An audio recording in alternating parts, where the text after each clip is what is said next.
steps ngineng kong katayo Kamaria sajen tep kalai kiu Ya utrai ban kelanjing yubi Yu mau kang manokin ban penki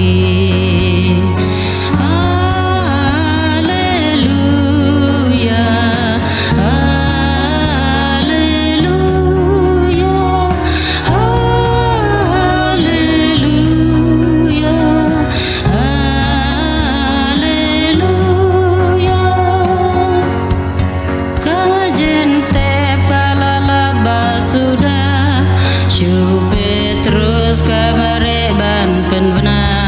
sajen tep kisenran kimare kile jengo damen simba kende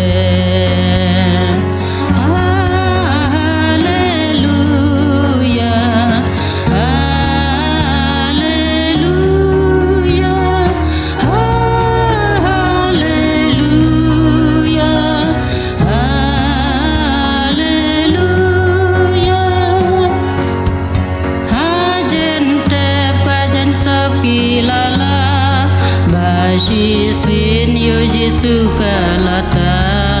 ba mentala keliab labu ba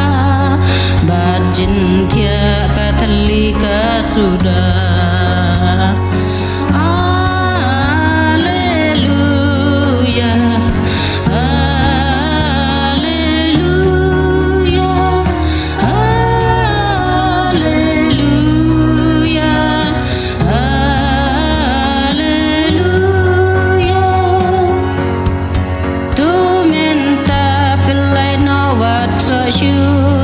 Kibran bran syaki wele jatu Ong yaki ngan leki syaupa Syaup le ujung pi